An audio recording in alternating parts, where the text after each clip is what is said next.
History is not a story of heroes. It is a story of survivors. It is a chronicle written in the mud and blood of forgotten frontiers, in the silent, unforgiving spaces between great empires. To find the truth of our past, we must leave the gilded halls of kings and journey to the edges of the map, to the places where the world was being broken and remade, day by day, with fire and steel. We must go to the bloodlands of late 16th century Eastern Europe. This is not a land of romance or chivalry. It is a fractured, brutal world, a grinder of nations, a place where survival is a form of ambition and peace is merely a pause between wars. Here, caught between the hammer of the Ottoman Empire, the anvil of the Habsburgs, and the grasping power of the Polish-Lithuanian Commonwealth, lies a collection of small, desperate principalities. Wallachia, Transylvania, Moldavia. These are not kingdoms. They are buffer states, client states, battlegrounds. Their rulers are not monarchs. They are gamblers, playing a lethal game of shifting alliances, their thrones bought with foreign gold and secured with the assassin's knife. The air itself is thick with the smell of smoke and fear. The land is a patchwork of dense forests, muddy rivers, and impoverished villages, a landscape scarred by centuries of raids and invasions. This is a world where loyalty is a commodity, where betrayal is a strategy, and where power belongs to the man who is most willing to embrace the darkness. It is into this cauldron of violence and despair that a man will rise who, for a brief, incandescent moment, will dare to challenge the empires themselves. He will not be a king, or a saint, or a hero. He will be a force of nature, a whirlwind of ambition, charisma, and terrifying violence. His name is Michael, a Wallachian prince who will come to be known as the Brave. But his story is not a legend of victory. It is a story of defiance, crushed by reality, a tragic epic of a man who flew too close to the sun and in his fall illuminated the brutal, unforgiving machinery of history. This is the story of the man who dared to dream of a unified Romanian land and who was destroyed for it, not by his enemies, but by his friends. This is the anatomy of a great man's rise and the tragic inevitability of his fall. Michael's origins are shrouded in the murky politics of the Wallachian court. He was likely the illegitimate son of a previous prince, a stain on his lineage that would fuel a lifetime of ambition, a desperate need to prove his own worth. He was not born to rule. He had to claw his way to power. He was a man of immense physical presence, with a piercing gaze and a charisma that could inspire both fanatical loyalty and deep-seated fear. He learned his trade not in a palace, but in the cutthroat world of Ottoman-controlled commerce and local politics. He was a merchant, a moneylender, a military commander, a man who understood the intricate dance of debt, bribery, and violence that constituted power in this broken land. He rose through the ranks, accumulating wealth, influence, and, most importantly, debts. To become the Prince of Wallachia, one did not need a divine right. One needed creditors. Michael borrowed vast sums of money from Ottoman officials and Greek moneylenders in Constantinople, the heart of the empire he would soon defy. He used this money to buy the support of the boyars, the landowning nobles of Wallachia, and to secure the Sultan's official appointment. In 1593, he ascended to the throne of Wallachia. But it was a throne built on a mountain of debt. He was a prince in name, but in reality, he was a puppet, a glorified tax collector for his Ottoman masters. The annual tribute to the Sultan was crippling. The demands of his creditors were relentless. He was trapped. His country was being bled dry, and his own power was a sham. For any other prince, this would have been the end of the story. Another minor ruler living and dying in the shadow of the port. But Michael was not any other prince. He possessed a vision that was far grander and far more dangerous than his station allowed.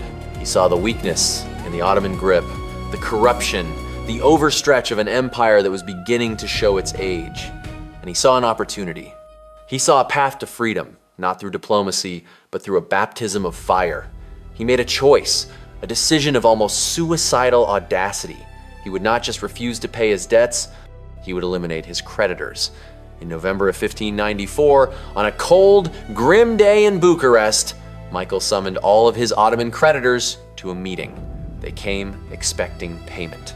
They were merchants, officials, the agents of the empire's financial power. Michael welcomed them, and then, at his signal, his soldiers fell upon them. They were all cut down, a public, bloody declaration of independence. At the same time, he launched a surprise attack on the Ottoman garrison in the city, slaughtering them to a man. The die was cast. A small, impoverished principality had just declared war on the most powerful empire in the world. It was an act of madness, an act of desperation, an act of breathtaking courage. Michael knew that the Sultan's response would be swift and terrible. He did not have an army that could face the Ottoman legions in open battle. He had a small force of mercenaries, a peasant militia, and a handful of loyal boyars, so he turned his own country into a weapon. He embraced the brutal, scorched-earth tactics that were the last resort of the desperate. As the first Ottoman punitive force crossed the Danube, they found a wasteland. The villages were burned, the fields were destroyed, the wells were poisoned. The Wallachian winter, a thing of ice and wind, became Michael's greatest ally.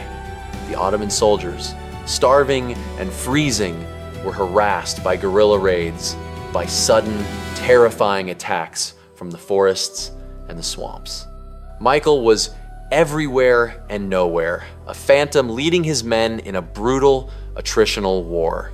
He was teaching the Ottomans a lesson that Vlad the Impaler had taught them a century before, that this land, which looked so small on a map, could swallow armies whole. The climax of this first campaign came at the Battle of Kalugureni in August of 1595. The great Ottoman general, Sinan Pasha, led a massive army into Wallachia, determined to crush the rebellion once and for all. Michael, with a force of perhaps 16,000 men, faced an army 3 times that size. He chose his ground carefully, a swampy, marshy area on the banks of the Nyalov River. He used the terrain to neutralize the Ottoman numerical superiority. The battle was a chaotic, brutal affair, a desperate struggle in the mud and the reeds. Michael himself fought in the front lines, a whirlwind of violence, his charisma a beacon for his terrified soldiers. He is said to have personally thrown a cannon into the river to prevent its capture, to have led a cavalry charge that broke the back of the Janissary advance. Against all odds, he won. He inflicted staggering casualties on the Ottoman force and forced Sinan Pasha to retreat. It was not a decisive victory in a strategic sense. Michael was still forced to abandon his capital and retreat to the mountains, but it was a victory that echoed across Europe. A Christian prince had met the full might of the Ottoman army and had thrown it back. The news was a thunderclap. In the courts of Prague, of Vienna, of Rome, rulers who had long paid lip service to the idea of a crusade against the Turk suddenly saw a new and potentially useful player on the board. The Holy Roman Emperor Rudolph II, a strange, reclusive figure obsessed with alchemy and astrology, saw in Michael a tool, a sword of Christendom that could be used to bleed the Ottomans on their own frontier. He offered Michael a subsidy, a promise of support. An alliance was forged. Michael had survived his first gamble. He had defied the Sultan and lived. He had won the attention of the great powers of Europe. But he had also stepped onto a much larger and far more dangerous stage. He was no longer just a rebellious prince. He was a pawn in the great game of empires. And he was about to discover that the friendship of a Habsburg emperor could be just as dangerous as the enmity of an Ottoman sultan. His ambition had saved him.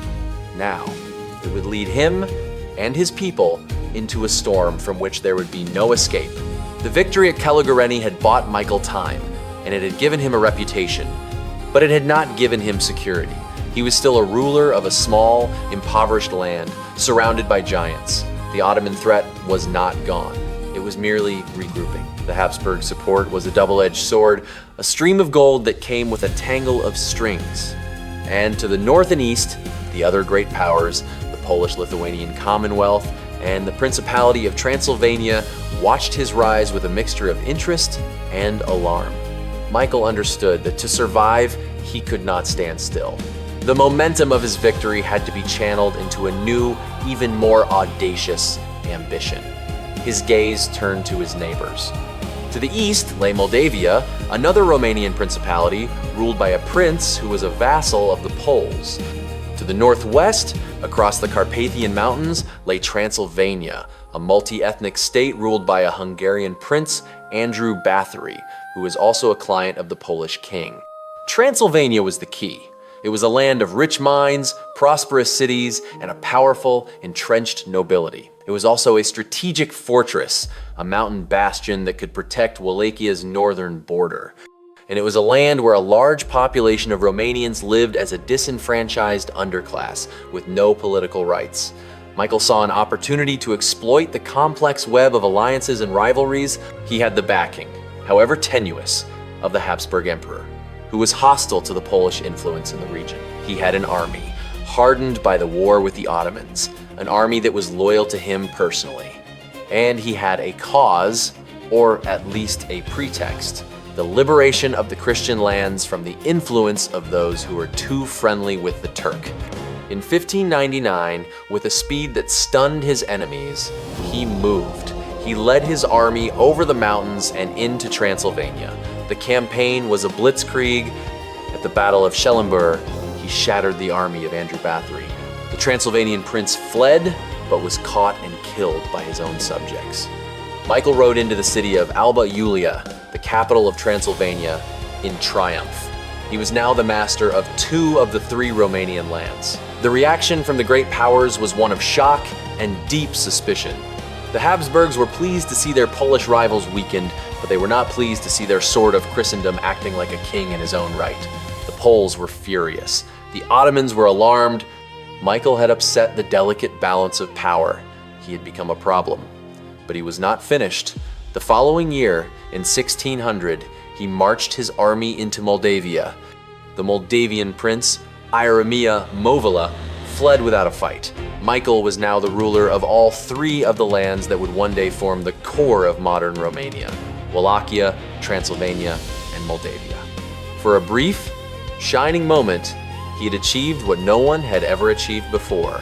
He was the prince of a united Romanian land. It was a moment of immense symbolic power, a moment that would echo down the centuries and become the foundation of a national dream.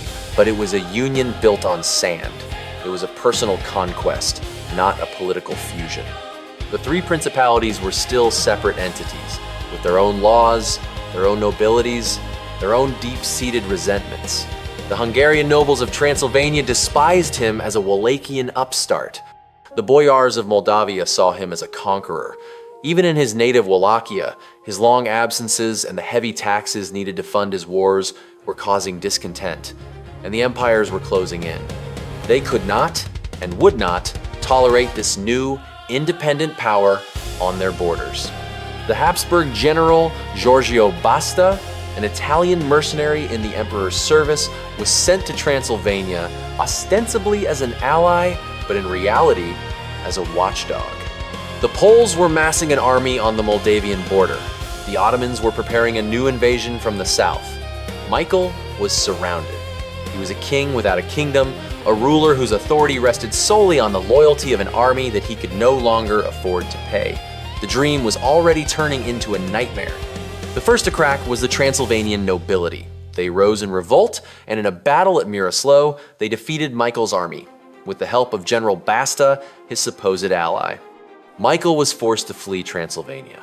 Then the Poles invaded Moldavia, driving out his garrisons and restoring their own client prince. In a matter of months, the union had collapsed. Michael was left with only Wallachia, and even there, his throne was precarious. He was a man who had flown too high, and the fall was swift and brutal. He was now a fugitive, a prince without a land, his army scattered, his allies gone. In a final, desperate gamble, he traveled to Prague, to the court of the Emperor Rudolf, the man he had served, the man whose battles he had fought. He went to plead his case, to ask for help.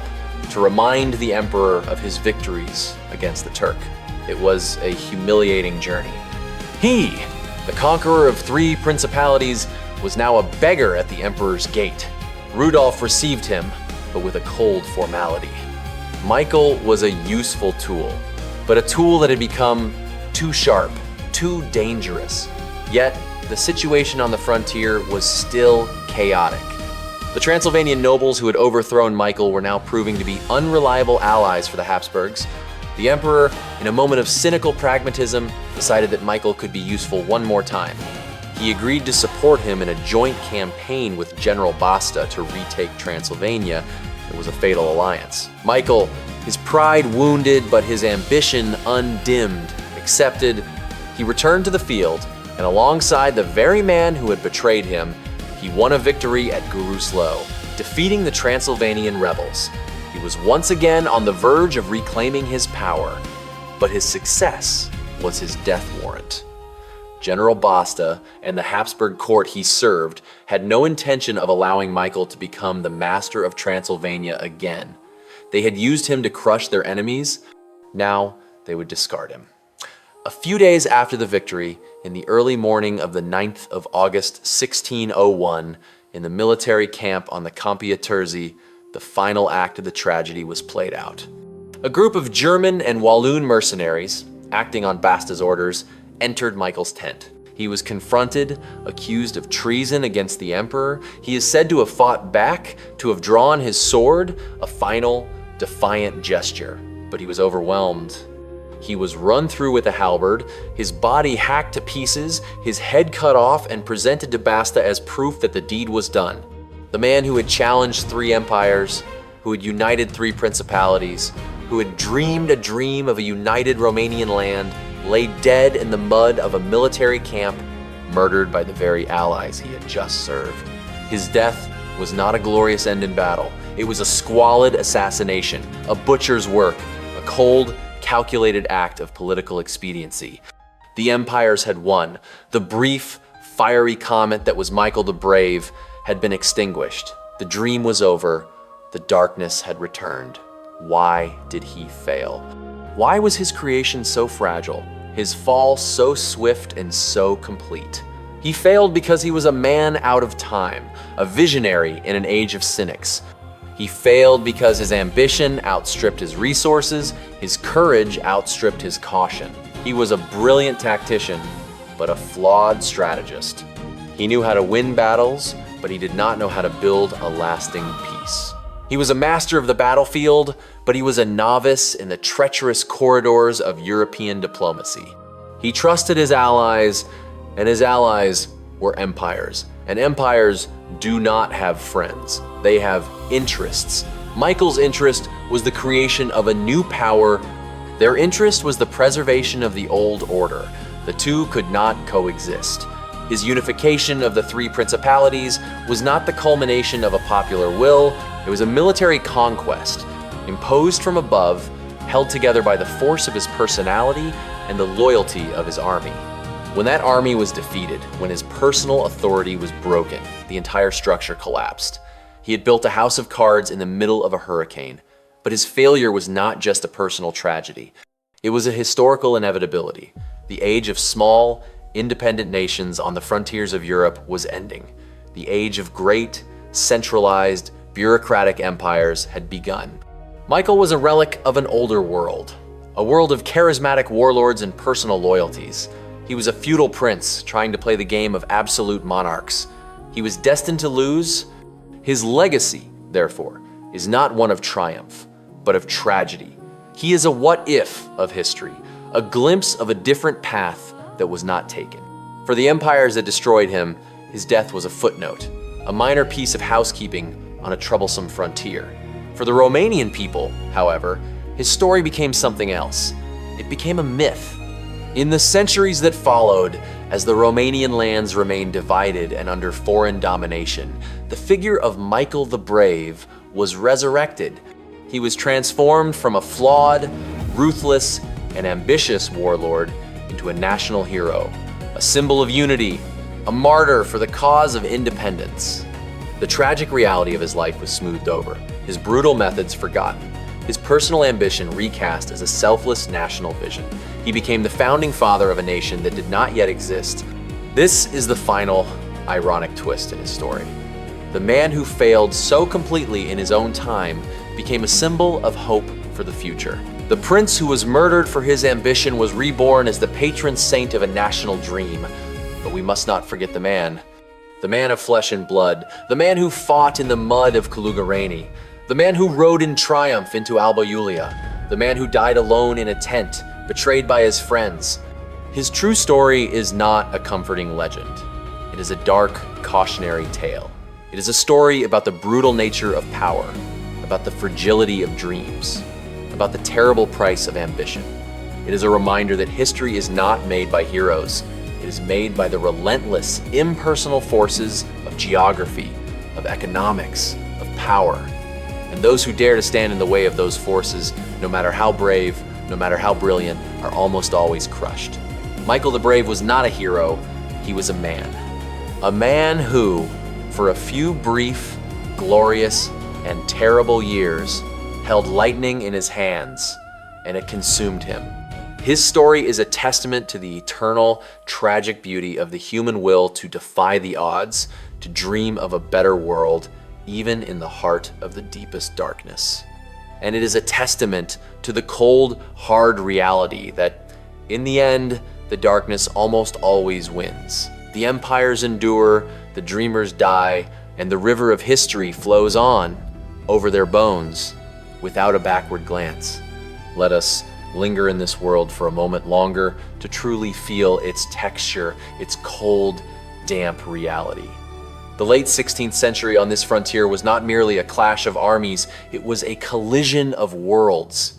To the south, the Ottoman Empire, though past its absolute zenith, was still a terrifyingly potent force. It was a sophisticated, multicultural, and highly centralized military machine.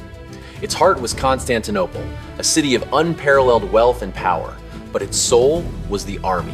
The Janissaries, slave soldiers taken from Christian families as boys, were the world's first modern standing army, a brotherhood of professional killers loyal only to the Sultan. The Sipahi cavalry, granted lands in exchange for service, could be mustered in vast numbers. The empire's logistics were a marvel, its ability to project power across immense distances unmatched. But it was an empire built on conquest, and when the conquest slowed, the system began to fray. Corruption, a constant drain, became a flood. The local pashas and governors, far from the Sultan's eye, were often more interested in personal enrichment than imperial policy. It was this rot, this gap between the empire's imposing facade and its internal weaknesses, that a man like Michael could see and hope to exploit. To the west, the Habsburg Empire was a sprawling, chaotic, and deeply Catholic entity. It was not a single nation, but a patchwork of kingdoms, duchies, and counties, held together by the person of the Holy Roman Emperor in Prague or Vienna. It saw itself as the bulwark of Christendom, the Antemurale Christianitatis, against the Ottoman tide. Its armies were a mix of German Landsknechts, Spanish tercios, Hungarian hussars, and mercenaries from every corner of Europe. It was wealthy, but its wealth was often squandered in the endless, complex politics of the Holy Roman Empire and its wars with France. The Habsburgs fought a defensive war, a war of fortresses, of sieges, of attrition. They were cautious, bureaucratic, and deeply suspicious of any power they could not control. Their support came at the price of submission. To the north, the Polish-Lithuanian Commonwealth was a different kind of power altogether. It was a vast, aristocratic republic, an elective monarchy where the king was weak and the nobility, the szlachta, was all-powerful. It was a state built on a fragile consensus, often paralyzed by the internal rivalries of its great noble families. It was religiously diverse, with large populations of Catholics, Orthodox Christians, and Protestants. Its primary interest was not in crusades, but in controlling the lucrative trade routes of the Black Sea and maintaining its influence over the principalities of Moldavia and Transylvania. It saw the Habsburgs and the Ottomans with equal suspicion, and it saw a man like Michael not as a hero, but as a destabilizing force, a threat to its own interests. This was the three-sided prison in which Wallachia was trapped. To be a prince here was to be a master of duplicity. You paid tribute to the Sultan while secretly sending letters to the emperor. You swore friendship to the Polish king while plotting with his rivals. You promised your own boyars land and titles while knowing you might have to execute them next month to secure your own position. Michael learned this game in the trenches. His rise was a masterclass in audacity. He did not inherit power, he seized it. He navigated the treacherous currents of the Wallachian court, a place where poison was a common tool of statecraft and where a prince's life expectancy was brutally short. He understood that in this world, money was power. He cultivated relationships with the powerful Greek merchants of the Phanar district in Constantinople, men who had the Sultan's ear and who controlled the financial levers of the empire's European provinces. He borrowed and he borrowed and he borrowed, sinking himself into a debt so profound that it became his greatest weapon. His creditors, to protect their investment, had to ensure that he gained the throne. They became his lobbyists, his advocates. He turned the system against itself. But once on the throne, the debt became his cage. The interest rates were astronomical. The pressure was immense. The choice he faced was simple: to be a compliant puppet for the rest of his short life, or to set the world on fire. He chose fire. The massacre of his creditors was not just an act of defiance. It was a financial necessity. It was a brutal, bloody declaration of bankruptcy. It was the act of a man with his back against the wall, a man who had nothing left to lose. And it was this, his absolute desperation, that made him so dangerous. He had no other option but to win. The war that followed was a war of the flea against the lion. Michael's army was a motley collection. At its core were his lefegi, mercenaries from across the Balkans, Serbs, Albanians, Bulgarians, men who fought for pay and plunder. Then there were the Seimeni and Dorobanci, the local Wallachian infantry, peasants and townsmen armed with spears, axes, and a burning hatred for the Ottomans. His cavalry was a mix of boyar retinues and light horsemen, skilled in the hit-and-run tactics of the steppe. Against the disciplined legions of the Ottoman Empire, it was a force that should have been swept away. But Michael was a commander of genius. He understood his own strengths and his enemies' weaknesses. He knew the land, its forests, its swamps, its mountain passes. He knew that the Ottoman army was a logistical giant, and that if he could cut its supply lines, he could starve it into submission. The Scorched-Earth campaign was a terrible decision. It meant inflicting immense suffering on his own people. It meant burning the very villages he was supposed to protect. But it was a calculated cruelty, a decision to sacrifice a part to save the whole. The Battle of Kulugareni was the perfect expression of his tactical brilliance. He did not try to defeat the entire Ottoman army. He tried to break its will. He chose a battlefield that was a death trap, a narrow causeway through a swamp. He forced the elite janissaries to advance in a narrow column where their numbers counted for nothing. He used his artillery to create chaos, and then, at the decisive moment, he led a charge that was pure, concentrated violence. He was not a general directing the battle from a safe distance. He was a warrior, his sword arm rising and falling, his voice a roar of encouragement and command. He was the heart of his army, and his courage was infectious. When he seized the Habsburg alliance, he entered a new world, a world of formal diplomacy, of treaties written in Latin, of generals who cared more about protocol than victory. He found it baffling and frustrating. He was a man of action, of quick, decisive strokes. The Habsburgs were a committee, slow, cautious, and indecisive. Their general, Giorgio Basta, was Michael's opposite in every way. Basta was a professional soldier, a cold, calculating mercenary who had fought in the wars of religion in France and the Netherlands. He was a man who followed orders, who valued discipline and control above all else. He saw Michael as a barbarian, a charismatic but unreliable savage. He despised his theatrical style, his close relationship with his common soldiers, his willingness to take insane risks. The two men were destined to clash. The unification of the three principalities was Michael's greatest achievement, but it was also his greatest mistake. It was an act of breathtaking overreach. He had no political plan for how to govern this new multi-ethnic realm. He ruled as a military dictator, imposing his will through force. In Transylvania, he alienated the powerful Hungarian, Saxon, and Székely nobles who had dominated the principality for centuries. He made promises of freedom to the Romanian peasants, but he did not have the power or the time to enact real social change. He was a conqueror, not a statesman. His court in Alba Iulia was a military camp, filled with his Wallachian captains and mercenaries. He did not try to build a consensus, to create a new, unified identity. He simply tried to hold on to what he had won, and the world conspired to take it from him. The speed of his collapse was a testament to the fragility of his creation. Betrayed by the Transylvanian nobles, abandoned by his Habsburg allies, and attacked by the Poles, his unified realm dissolved like a phantom in the morning mist. His final journey to Prague was the act of a desperate man. He had to swallow his immense pride and beg for the help of the emperor who had used and discarded him. The scenes in the imperial court must have been extraordinary. This wild, charismatic warlord from the dark frontiers of Europe, standing before the strange, melancholic Emperor Rudolf II in a palace filled with astronomers, artists, and alchemists. It was a meeting of two different ages, two different worlds. And yet, for a moment, their interests aligned. Rudolf needed someone to put out the fire that was raging in Transylvania. Michael was the fire starter, and he was the only one who knew how to control it. The final campaign, fighting alongside Basta, was a surreal postscript to his career.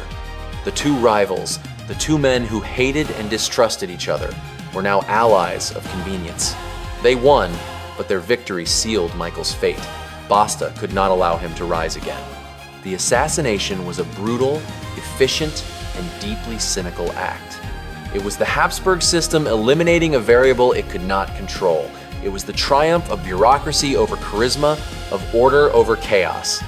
The image of his death is a powerful one. The great warrior, the man who had faced down the armies of the Sultan, cut down not in the heat of battle, but in the cold, gray light of dawn by a gang of paid killers. It was a profoundly unheroic end. But it was an end that was consistent with the world in which he had lived. He had lived by the sword, by betrayal, by violence, and in the end, he died by them. His story is a tragedy in the truest sense of the word. It is the story of a great man whose own greatness was the cause of his downfall. His ambition, his courage, his vision, these were the very things that made him a threat to the established order. He was too big for the small world he was born into. He tried to build a kingdom, but he was living in an age of empires. And the empires, in their slow, grinding, and inexorable way, always win. The myth that grew up around him in the 19th century is a testament to the power of stories, the need for heroes. The emerging Romanian nation needed a founding father, a symbol of a long-lost unity and independence, and so they found him in the bloody history of the 16th century. They polished off his rough edges, they sanctified his ambition, they turned his military conquests into a sacred quest. They made him a hero. But the man was more interesting than the hero. The man was a bundle of contradictions, a pious Christian who was capable of savage cruelty, a liberator who was also a conqueror, a man of the people who was also an autocrat. He was a man who embodied the violent, chaotic, and creative energy of his time. To understand him is to understand that history is not a simple morality play. It is a complex, often brutal, and deeply human story. And Michael the Brave is one of its most compelling and most tragic characters.